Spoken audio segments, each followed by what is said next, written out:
Hello students, welcome to class 10th.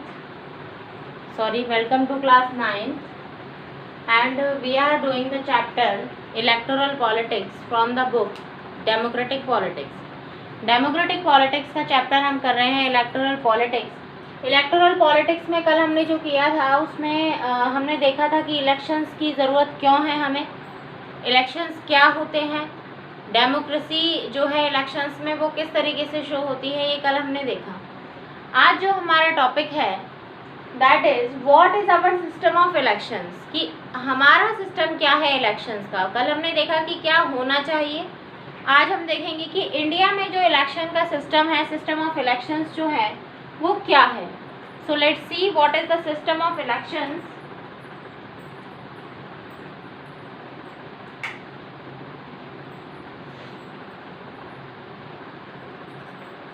What is the system of elections in India? First of all हम बात करते हैं electoral constituencies की. देखिए India में जो इलेक्शन का सिस्टम है उस सिस्टम के अकॉर्डिंग हमारे यहाँ पर इलेक्टोरल कॉन्स्टिट्यूएंसीज होती हैं. इलेक्टोरल कॉन्स्टिट्यूएंसीज का मतलब क्या है कि हमारे यहाँ पर देखिए इंडिया एक बहुत बड़ी कंट्री है. इंडिया एक बहुत बड़ी कंट्री है तो सभी लोगों के ऊपर एक किसी रिप्रेजेंटेटिव का सिलेक्ट करना या इलेक्ट करना पॉसिबल नहीं हो पाता है. तो यहाँ पर कुछ इलेक्टोरल कॉन्स्टिट्यूएंसीज बनाई गई हैं और वो इलेक्टोरल कॉन्स्टिट्यूएंसीज क्या हैं. इलेक्टोरल कॉन्स्टिट्यूएंसीज का मतलब है कि area wise when an area based on the system of representation, जब एक एरिया को सिस्टम के रिप्रेजेंटेशन के अकॉर्डिंग डिफरेंट एरिया में बांट दिया जाता है.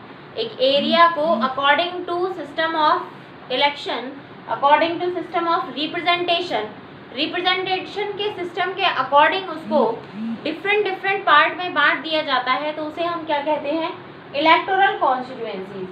एक एरिया जो है इलेक्टोरल कॉन्स्टिट्यूएंसीज का, या एक एरिया को हम क्या नाम देते हैं, कॉन्स्टिट्यूएंसीज. जो एरिया यानी कि एक रिप्रेजेंटेटिव एरिया जो हमने इलेक्ट किया है, यानी एक बड़े एरिया को, इंडिया को बहुत सारे एरियाज में बांट दिया गया है और उन सभी एरियाज से एक एक रिप्रेजेंटेटिव्स को हमें इलेक्ट करना है.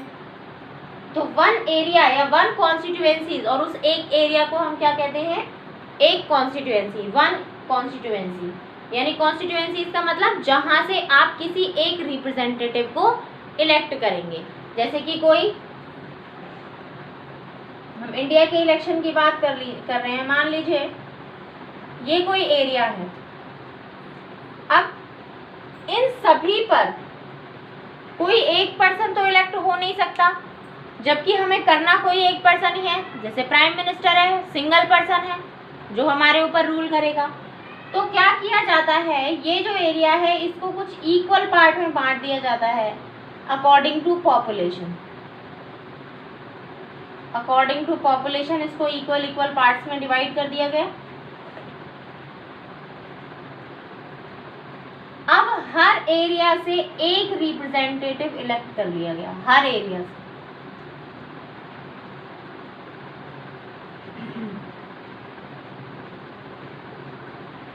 इन सभी एरिया से वन रिप्रेजेंटेटिव्स को इलेक्ट कर लिया गया.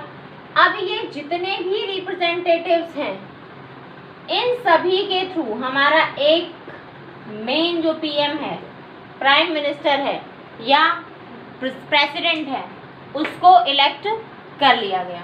तो इस तरीके से हमारा जो सिस्टम ऑफ इलेक्शन है वो रन करता है. So an area based on the system of representation, representation के सिस्टम पर जो एरिया बेस्ड है उसे हम कहते हैं इलेक्टोरल कॉन्स्टिट्यूएंसीज.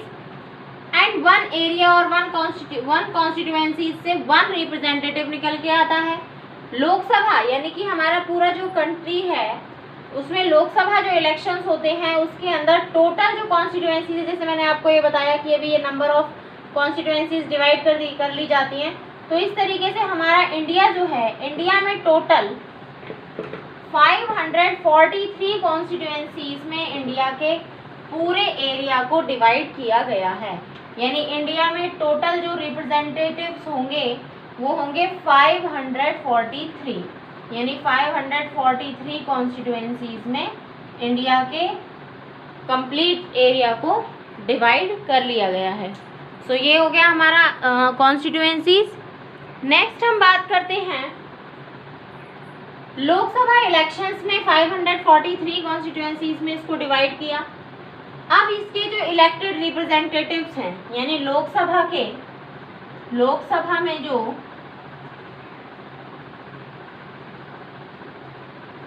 इलेक्टेड रिप्रेजेंटेटिव्स होंगे, यानी कि हर एरिया से क्या किया जाएगा, हर एरिया से एक रिप्रेजेंटेटिव को इलेक्ट किया जाएगा।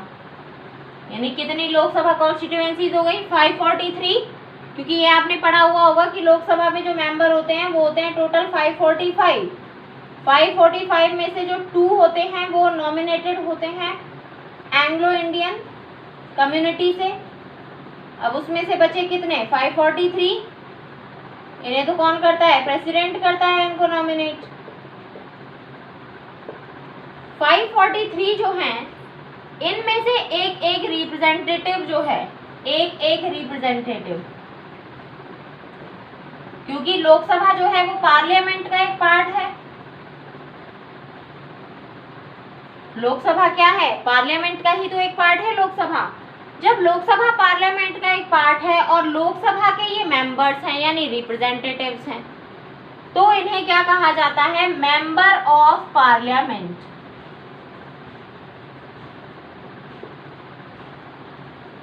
ये जितने भी रिप्रेजेंटेटिव्स हैं इनको नाम दिया जाता है members of parliament, means MP. क्या नेम दिया जाता है इनको, एमपी। तो लोकसभा के जितने भी मेंबर्स हैं इन्हें मेंबर्स ऑफ पार्लियामेंट नाम दिया जाता है। टोटल जो मेंबर्स ऑफ पार्लियामेंट होते हैं वो होते हैं 543, और इन पार्लियामेंट के मेंबर्स की एक एक रिप्रेजेंटेटिव की रिस्पॉन्सिबिलिटी होती है कि ये अपने रिप्रेजेंटेटिव एरिया यानी अपनी कॉन्स्टिट्यूएंसी की प्रॉब्लम्स को सॉर्ट आउट करते रहें, या वहाँ पर जो भी कह सकते हैं रिस्पॉन्सिबिलिटी होती है इन्हीं की कंप्लीट, कि वहाँ पर जो भी प्रॉब्लम्स आए वो सारी प्रॉब्लम्स इन्हीं को टैकल करनी है। तो इस तरीके से इन्हें क्या कहते हैं हम, मेंबर्स ऑफ पार्लियामेंट। ये तो हो गई बात सेंट्रल लेवल की। सेंट्रल लेवल की बात हो गई। सेंट्रल लेवल पर जो इलेक्टेड रिप्रेजेंटेटिव्स हैं उन्हें हम नाम देते हैं क्या, members of parliament. Central level पर जो इलेक्टेड रिप्रेजेंटेटिव हैं उन्हें हम कहते हैं मेंबर्स ऑफ पार्लियामेंट या फिर एमपी।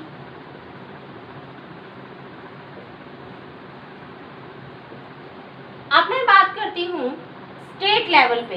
ये तो हमने पूरी कंट्री की बात कर ली कि पूरी कंट्री में किस तरीके से जो मेंबर्स ऑफ पार्लियामेंट हैं वो वर्क करते हैं, या मेंबर्स ऑफ पार्लियामेंट जो हैं वो किस तरीके से इलेक्ट किए जाते हैं। ठीक है, पूरी कंट्री के एरिया को अलग अलग डिवाइड किया, उससे एक जो रिप्रेजेंटेटिव निकल के आया वो लोकसभा का मेंबर हुआ, और वो लोकसभा का मेंबर ऑफ पार्लियामेंट कहलाया।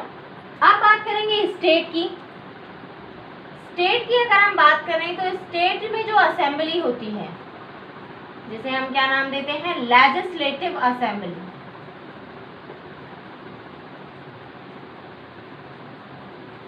जैसे सेंट्रल लेवल पे लोकसभा होती है, ऐसी स्टेट लेवल की जो पार्लियामेंट होती है वहां पर लेजिस्लेटिव असेंबली होती है। लेजिस्लेटिव असेंबली जो है उसकी भी डिफरेंट क्या होती हैं, कॉन्स्टिट्यूएंसीज होती हैं।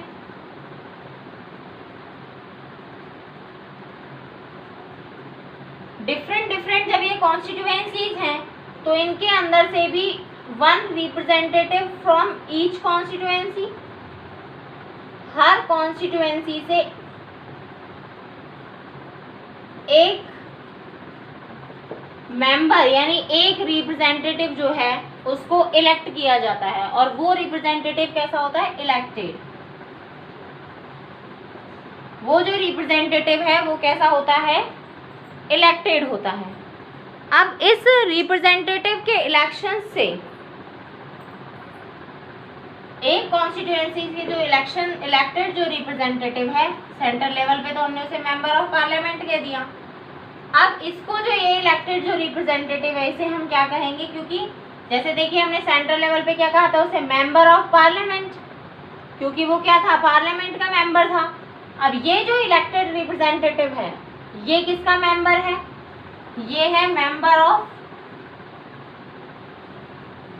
Legislative assembly.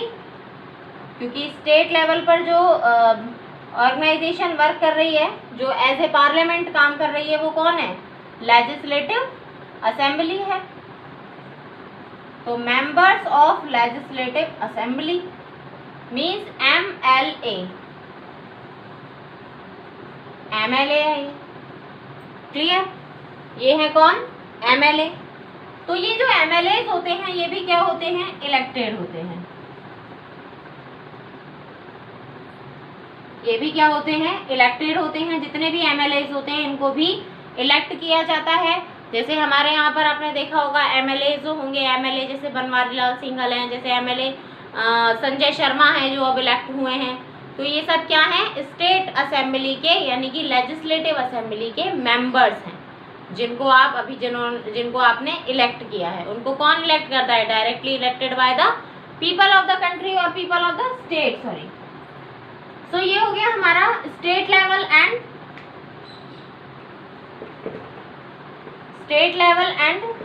Central level. अब मैं बात करती हूँ विलेज लेवल की, कि क्या विलेज लेवल पर भी कॉन्स्टिट्यूएंसीज में डिवाइड होता है? बिल्कुल। विलेज लेवल को भी कॉन्स्टिट्यूएंसीज में डिवाइड किया जाता है। जैसे सेंट्रल का ये हो गया, स्टेट का ये हो गया। स्टेट का हो गया मेंबर्स ऑफ लेजिस्लेटिव असेंबली,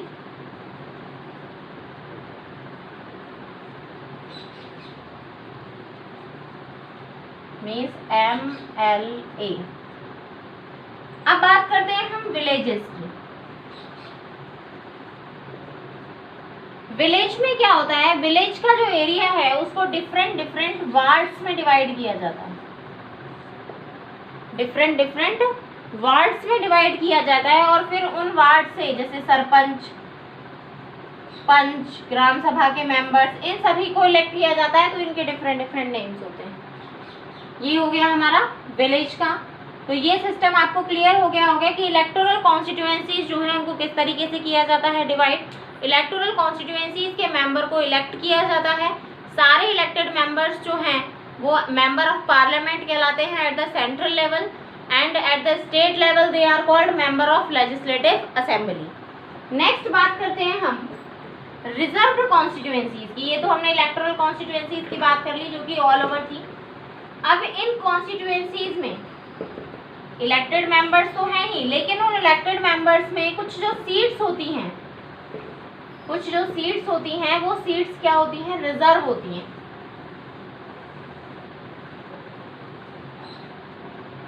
क्योंकि ये इलेक्टोरल कॉन्स्टिट्यूएंसीज को हम वही कहते हैं, इलेक्टोरल कॉन्स्टिट्यूएंसीज को हम नाम देते हैं सीट का। क्या नाम देते हैं? 543 है तो ये क्या होती है? इनको हम सीट कहते हैं।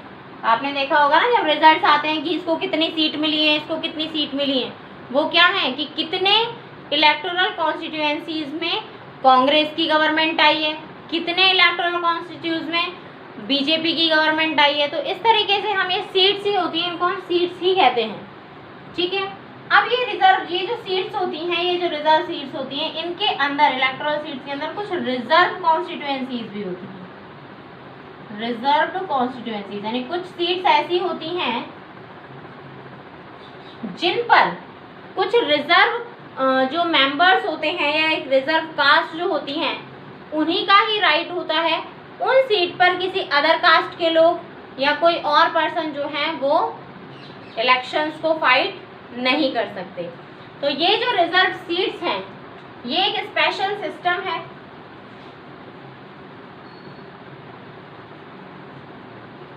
और ये स्पेशल सिस्टम क्यों बनाया गया है ये हम सभी को पता होना चाहिए।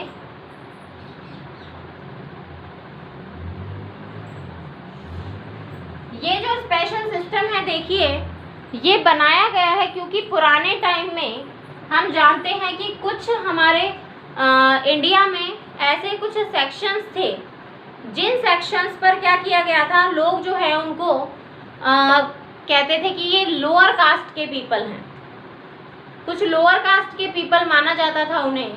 अब जब उन्हें लोअर कास्ट के पीपल माना जाता था तो उन लोगों के साथ बहुत ज़्यादा डिस्क्रिमिनेशन होता था।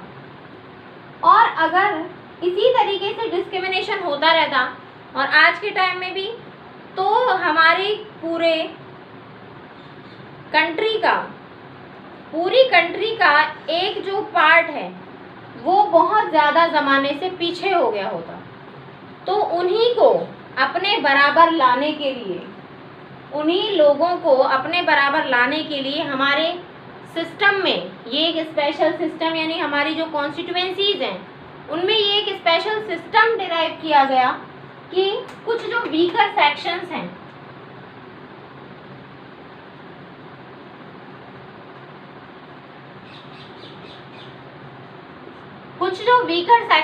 जैसे एससी यानी कि schedule caste, ST schedule tribe and OBC backward classes, original backward classes जो हैं, इनके लिए ये स्पेशल एक कह सकते हैं कि स्पेशल सिस्टम चलाया गया जिससे कि ये जो कास्ट है लोग इनके साथ क्या ना कर सकें, डिस्क्रिमिनेशन ना हो, इन लोगों के साथ डिस्क्रिमिनेशन ना हो पाए।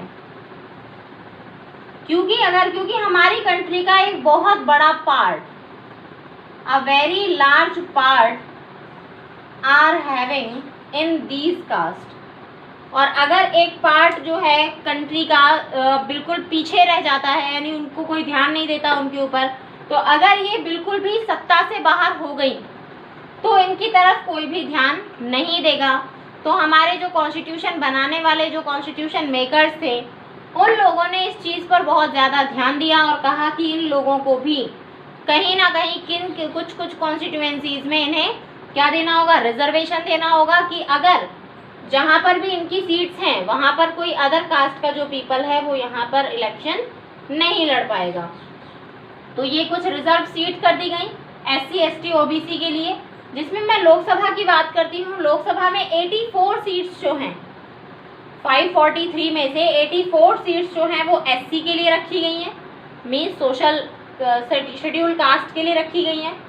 47 जो सीट्स हैं वो शेड्यूल ट्राइब के लिए रखी गई हैं, ट्राइब्स के लिए। अब एक्सटेंडेड जो हैं कुछ जो सीट्स हैं वो वुमेन के लिए भी रखी गई हैं, यानी 1/3 सीट्स, 1/3 जो सीट्स हैं वो रखी गई हैं वुमेन के लिए। क्योंकि इन ओल्डन डेज जो वुमेन है उनकी कंडीशन भी बहुत ज़्यादा अच्छी नहीं थी, उनको भी मैन के कह सकते हैं मैन के रिस्पॉन्सिबिलिटी मैन की ही रिस्पॉन्सिबिलिटीज़ होती थी और मैन के इशारों पर ही उन्हें काम करना पड़ता था। तो आज के टाइम में उनकी स्थिति को, उनकी सिचुएशन को इम्प्रूव करने के लिए कुछ जो सीट्स हैं वो रिज़र्व की गई हैं वुमेन के लिए भी, और वुमेन के लिए 1/3 जो सीट्स हैं वो भी क्या कर दी गई हैं, रिज़र्व कर दी गई हैं। और ये जो सिस्टम है स्पेशल सिस्टम यानी रिजर्व कॉन्स्टिट्यूएंसीज का जो सिस्टम है ये डिस्ट्रिक्ट और विलेजेस में भी एज इट इज फॉलो किया जाता है। डिस्ट्रिक्ट्स में भी इसको फॉलो किया जाता है और विलेजेस में भी ये जो रिजर्व्ड कॉन्स्टिट्यूएंसीज हैं ये पाई जाती हैं।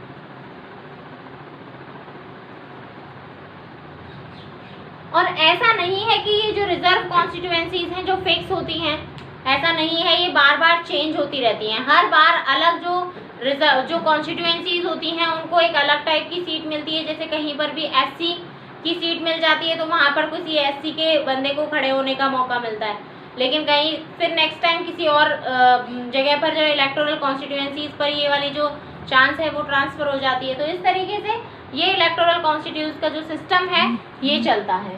तो ये हो गया हमारा इलेक्टोरल कॉन्स्टिट्यूएंसीज में रिजर्व्ड कॉन्स्टिट्यूएंसीज।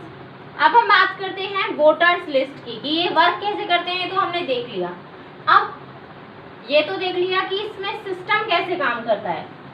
अब वोटर्स की लिस्ट जो है वो क्या होती है, वो इम्पोर्टेंट है बहुत ज़्यादा, क्योंकि इलेक्शंस होंगे तो वोटर्स का तो बहुत ज़्यादा बड़ा काम है रहना कि वोट देने वाले जो हैं इम्पोर्टेंट है सबसे ज़्यादा, because if they are not available and if they are not satisfied then whole things and whole systems are blocked. Voters list क्या होती है, देखिए वो लिस्ट जिसमें नेम होते हैं, names of the persons can give votes, जो vote दे सकते हैं उनके नाम होते हैं, उसे क्या कहते हैं हम, वोटर्स लिस्ट। अब ये जो वोटर्स लिस्ट होती है इसे हम इलेक्टोरल रोल भी कह सकते हैं। आपने देखा होगा कभी अगर आप पेरेंट्स के साथ गए हों वोट डालने तो वहाँ पर एक वोट की एक लिस्ट होती है जिसमें उनका नेम, उनकी जो वोटर आईडी होती है उसका नंबर, वो सब कुछ गिवन होता है और उसी के जरिए उनकी पहचान होती है कि पूरी कंट्री में आप किस कॉन्स्टिट्यूएंसीज में आते हैं और वो कॉन्स्टिट्यूएंसीज में आपका नंबर जो है वो कौन सा है। तो इलेक्टोरल रोल भी उसे हम कहते हैं। अब हमारे यहाँ पे जो वोटर लिस्ट है उसके अंदर जो नेम है, उसके अंदर नेम ऐड करने का जो प्रोसेस है वो किसके थ्रू होता है, UAF, means universal adult franchise.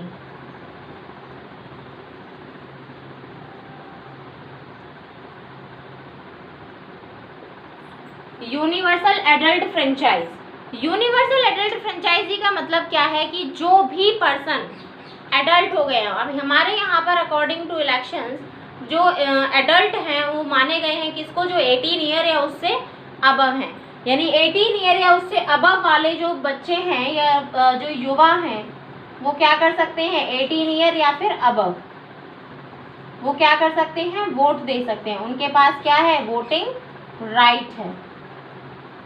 वही पर्सन क्या कर सकते हैं, वोट दे सकते हैं जिनकी एज यूनिवर्सल एडल्ट फ्रेंचाइजी के अकॉर्डिंग 18 ईयर या उससे अबव है। 18 ईयर से कम वाले लोग जो हैं वो अभी हमारे पास, उनके पास वोटिंग राइट नहीं है। तो universal adult franchisee means the person who is having the age of 18 year और above, he or she can give vote to their electoral constituencies। अब हम बात करें वोटर आईडी, EPIC यानी election photo identity card. EPIC इसकी full form है election photo identity card. Election photo identity card के according आपका जो नेम है वो इलेक्टोरल कॉन्स्टिट्यूएंसीज के अकॉर्डिंग आता है कि आप कौन सी कॉन्स्टिट्यूएंसी में आते हैं, आपका कौन सा नंबर है, उसी के अकॉर्डिंग आपका यहाँ पर वोटर आईडी बनता है। आपने देखा होगा अपने पेरेंट्स का वोटर आईडी। तो इलेक्शन फोटो आइडेंटिटी कार्ड के थ्रू ही आप क्या कर सकते हैं, अगर आपका इलेक्शन फोटो आइडेंटिटी कार्ड बन गया इसका मतलब आपका जो नेम है वो वोटर्स लिस्ट में आ चुका है। अब जो भी पर्सन वोट दे सकते हैं उन्हें ये चीज ध्यान होनी चाहिए कि one person can give one vote, एक पर्सन एक वोट दे सकता है and one person has one value. One पर वोट की जो वैल्यू है वो कैसी है, 1, यानी एक पर्सन एक वोट दे सकता है और उसकी वैल्यू भी क्या है, एक ही है, चाहे वो पर्सन कोई भी क्यों ना हो। तो किसी एक पर्सन के साथ जो वोट जो दिया जा रहा है वो क्या है, एक वैल्यू है। मान लीजिए कि प्राइम मिनिस्टर वोट देने आ रहा है, तो ऐसा नहीं है कि प्राइम मिनिस्टर की जो वोट की वैल्यू है वो 10 के इक्वल काउंट की जाएगी, नहीं, प्राइम मिनिस्टर के वोट की भी जो वैल्यू होगी वो as a one person one value और वन वोट के अकॉर्डिंग ही काउंट की जाएगी। तो इस तरीके से ये हमारा हो गया है reserve constituencies voter list. Now the next topic of us is nomination of candidate. हमने वोटर लिस्ट देख ली, वोटर देख लिया कि कैसे इलेक्टोरल कॉन्स्टिट्यूएंसीज देख ली कि किस किस पार्ट में इसको डिवाइड किया जाता है। अब हम बात करेंगे नॉमिनेशन ऑफ कैंडिडेट की, यानी जिन लोगों को आप वोट दे रहे हैं उनके इलेक्शन में उतरने की जो शर्तें हैं वो क्या है, उनका एज ग्रुप क्या है कि वो किस तरीके से आ सकते हैं इलेक्शन में, अगर आप भी इलेक्शन में फाइट करना चाहें तो आपके लिए क्या क्या शर्तें होंगी। So in next video we will study about this. Thank you, have a nice day.